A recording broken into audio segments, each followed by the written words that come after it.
Hey guys, Sarah from Multifarious Nature, the owner and creator. Thank you for joining me today. As promised, this is my shop update. That's actually all I'm going to be doing in this video.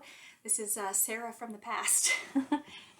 So, commissioned work. This is the work that I finished, and I'm really excited to show you guys. So there was one individual that commissioned two pieces from me. One is the Carolina shawl, and the other is a set of cabled fingerless gloves, and I'm going to show you. I'm so excited. I loved these. This project worked out so well. It was such a joy. These are using wool that I've never used before, so that was super exciting. So I'll start off with the gloves, shall we? So these are the cabled fingerless gloves, and I apologize, I just off the top of my head can't remember the designer, and I should have written it down. Oh dear. Well, I did that last time too. I should know better. I should have learned by now. If you go in the links below, of course, I will include all information about these patterns and everything, but these are the finished fingerless gloves. So on all my pieces at the moment, I am, if it's commissioned work, I do put a little tag. It says original, and it's just a little metal tag that's been stamped, or etched, I guess you'd call it etched. But yeah, they're fingerless gloves, and they're so pretty, guys. So you can see the cable work. It goes all the way around the hand, and then there's the section for your finger. So this is the way they fit. They're nice and long. Let me pull up my arm here, because she wanted fingerless gloves that were almost like arm warmers too. That's what these were called. So you can see these are really nice and long, and it's nice because you can use your fingers. It's nice because it comes midway down your fingers, so it keeps your fingers nice and warm. If it gets really cold and windy, you can tuck your fingers in. The other way these can be worn, which is why they're considered arm warmers, and these were kind of designed after Claire and Outlander's gloves. You can just cinch up. So this had been down here. Tuck your thumb in, and then you just cinch it up, and that then gives it like a little cuff. And so it's an arm warmer, and it's really beautiful. And then this, of course, can be worn with a nice big shawl. You know, with anything, but they're really beautiful. And I loved this pattern. It was very easy to follow. I hadn't done cable work in a long time, so you did have to utilize a provisional cast on, and that was for the underside section here. You did a provisional cast on because you knit this, and then you like Kitchener stitched it together. So there's it is basically an invisible bind. You really, really can't see it. So I loved the way this turned out. So this is using Cascades 100% merino wool. It's absolutely wonderful. It's very soft. I love merino. So these are her fingerless gloves / arm warmers, and these turned out amazing, and I'm sure she's going to love them. And now for the pièce de résistance, as I call it. Like this is my favorite. This is like my pride right now. This was a big project. I worked on it a lot, and I just kept doing it every single day, and I was actually able to complete it in a shorter period of time. It still took me the time that I did the math. I did do it accurately. It did take me about, if not a little longer than the time that I had thought it would. So again, I put a little tag in this one, a little metal tag. It says handmade, and that's on the inside. And this is the shawl, guys. So here it is. It's huge. It's like a big cozy blanket, and I loved working on it because it was really cold in our house while I was working on it, and it just kept me so warm on my lap. So here it is in all its glory. It's absolutely beautiful, and it is huge and wonderful. So this is what the outside, the right side, looks like. She wanted beautiful striping, so we've got this gorgeous red and navy blue and then red. It is gorgeous, and as you can see, it is beautiful and big and lovely. So I'm gonna stand up just so you can truly appreciate this, but it is huge. And it's just like this wonderful blanket because she wanted it to be big enough that you could, that she could wrap it around herself and then tie it behind her. So it, as you can see, it's nice and big, like a big blanket. And then what you can do, she wanted to be able to like roll the top, because Claire and someone else had it pictured like that, where you can roll it like this, so it's nice and warm around your face and neck. But it's nice and long, so that way she could actually put it around her, and then she can tie it. And now you can see it's nice and long. Goes way down. It's got a little bit of a bump because of the tie in the back, but you can see how beautiful that is. It's absolutely gorgeous. I am so pleased with how it turned out, and I hope she loves it too. It is super soft. So this is, let's see here. It's a superwash merino and acrylic blend. So I cannot remember the percentage, and of course I didn't write it down. Oops. But yeah, it's a merino and acrylic blend. So it's very soft, and because it's superwash merino, that makes it even softer, and it's absolutely wonderful. So I haven't blocked it yet. I think as far as blocking goes, I'm probably only just gonna wash it, because normally you block it so that you open up all the lace work and get it to the correct size. But this is the correct size already, because it is it's a nice deal of weight to it. So it really is the size it's going to be. And the lacework is opened up beautifully because of the weight that the shawl already has. So I don't think I'm gonna need to block it. I'm just really gonna have to wash it and then just lay it out to dry. So love the way this turned out, and I hope she loves it too. All right. And my other commission piece, which is for someone else, he had this commissioned for someone special in his life, and I'm really excited. It is another slouchy hat. So I have a couple slouchy hats on my website, and this one is the one that I made specially for this individual and had it commissioned because the person they requested it for likes certain colors. So I didn't have those colors in my shop, so I made something for him. So it's a slouchy hat. It's called the Who's That hat, and the yarn used is Bernat. It's acrylic, so you can readily available. You can probably get it at most stores that carry yarn, I think, at least in America. I'm apologize overseas. I'm not sure. I'm not well versed in that, but here is the finished result. So we wanted something with pink and purple. That's what the individual that's going to be getting it loves. So this is what the result is. So you can see there's a nice like bright pink, there's a nice bright purple, and like a gray purple in there. And this is the leftover I had. I skeined it up. So this is what it looked like when it was all at the store. So it is, a variegated or stripy type yarn. It's striping yarn is what they call it.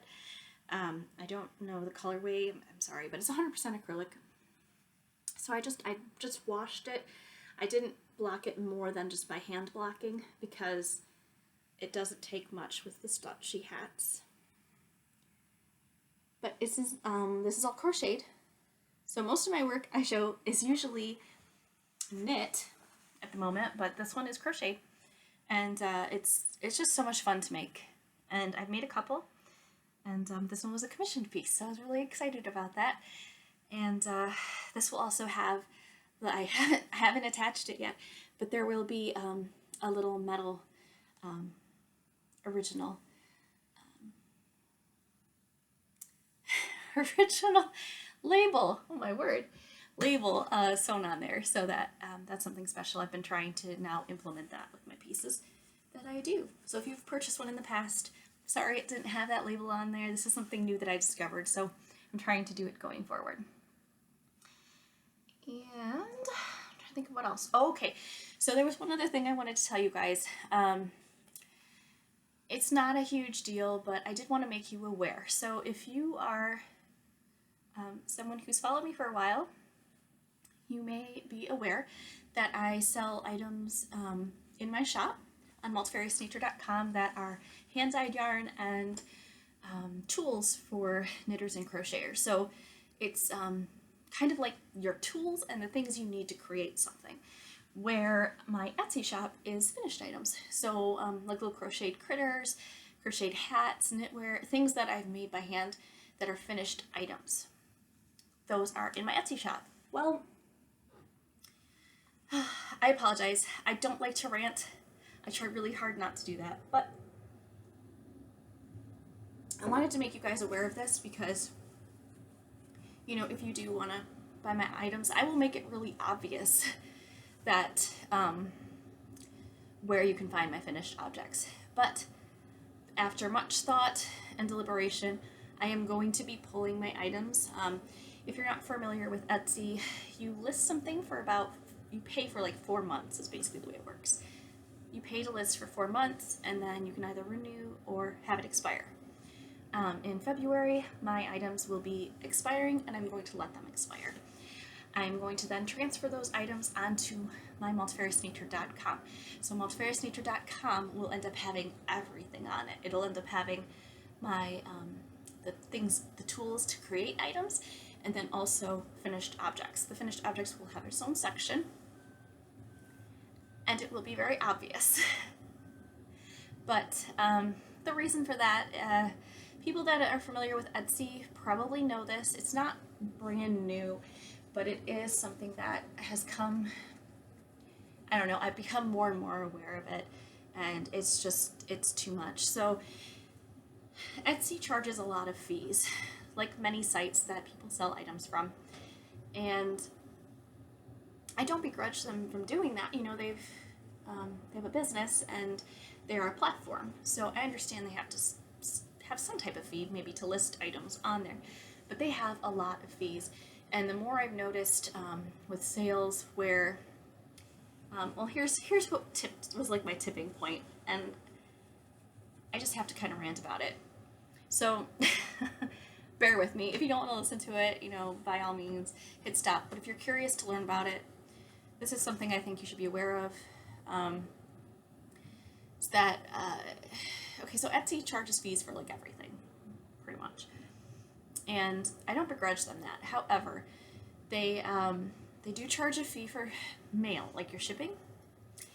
And because they have like a shipping feature, basically it's their, like, probably something in their app, if you want to call it, that is their way of helping you get your shipping purchased on your items, right? So like if you go through Etsy, let's say you buy something from me, I finish the order. Well, when I finish the order, I'm going through Etsy and purchasing your shipping using, you know, everything that route, and then the shipping is attached, right? So I'm using their website to get the shipping. Well, I decided I was going to do that on one of my recent orders, and I've done it in the past, and I don't have a problem with that. But I ran into a bit of an issue. When I tried to do it, there must have been an error in the app. I was doing it on the computer, so it wasn't like it was a phone issue. And it had an error, and it said, oh, you know, you can't, we're having issues performing this right now, you can't purchase postage, basically. And, well, that doesn't sit well with me, because, you know, if I'm trying to complete orders for individuals so I can ship items out quickly and efficiently to someone, I don't want to like wait a day, come back, and then do it again, because that affects my turnaround time. So I decided, well, no big deal. You know, I have, because I am a small business, I do have a USPS, so the Postal Service, the United States Postal Service business account, so that I could do postage through that website. And that's not a big deal, because you can do that on your own, and then you go back to your Etsy transaction, and then you put that shipping information in, so that your purchaser gets that information, so they know how to track their package. And then it's all connected to the transaction. So that's totally fine, and it works. So that's the route I took, because there seemed to be an issue with the app or that was connected to the website, and it would not allow me to purchase postage. So I did it that route, and I manually then added the tracking number and everything to the transaction and finished it. Well, I found out after I finished it that Etsy charged me a shipping fee, a shipping transaction fee, which, well, frankly, irritated me quite a bit, because I just think, well, I didn't use their app. I did it myself and came back and put the information in. So, I apologize that was a really long rant, but for those of you who sell on Etsy, just be aware of that. I'm not telling you what to do. I just want you to know, in case you weren't aware, because I mean, I've used their app and I've used that information, and I knew they charged that fee, but I mean, I was using their app, and so it made sense. Even though I didn't like all the fees, it made sense they charged the fee. It really irritated me that they charged the fee, even though I went outside of them, came back, and did the work. I basically did the work, and then they charged me for it. So I'm not okay with that. That doesn't sit well with me. So after much deliberation, I am going to pull myself off. I use PayPal as well, so there are fees involved in PayPal. And trying to run a small business, it's very hard when you're getting fees taken out of every direction. So that is why I'm going to be just using my website, so Multifarious Nature. And yeah, it's really exciting, because then it'll all be on one platform instead of having it on two platforms and having one that is basically like a mall. That's how Etsy is to me. Etsy is like a mall, because you've got a bunch of stores there and they're competing with each other. It's very highly competitive, and while yes, they have good advertising, when it comes down to it, I want someone, when they buy something from me, to go, if someone asks them, oh, where did you get that hat, or where did you get that yarn? That's absolutely beautiful. I want them to be able to say, oh, I got it on Multifarious Nature, multifariousnature.com. I want them to know and associate it with my brand. I don't want them to say, oh, I got it on Etsy, because that doesn't really help. And then the whole point, the whole marketing end of things, doesn't really help you. So I am sorry to say I'll be taking myself off of Etsy, and that'll be in February. It's kind of mid-February, I want to say. So if you do go to my Etsy page, you will see, if it's after I've moved the items off, it'll say in the little top, now at multifariousnature.com, can be found at multifariousnature.com, because I want to make sure you guys can still find me if you happen to go that route. But otherwise, if you just look me up, multifariousnature.com, you will find the website, and you'll find all the goodness that you're looking for, whether it be hand-dyed yarn, knitting tools like analog row counters, which are awesome and super helpful. If you've never tried one, highly recommend it. So those are on my website. And then progress keepers, they're always fun. And yeah, but I appreciate you guys hanging in there if you're still with me. And I won't do many of these videos. I just wanted to let you know that that was something I encountered, just so you might be aware of it if you weren't already. So lots of exciting things in the future for multifariousnature.com, and I look forward to speaking with you guys soon. You're staying happy, healthy, and I hope you're creating. Take care. Bye.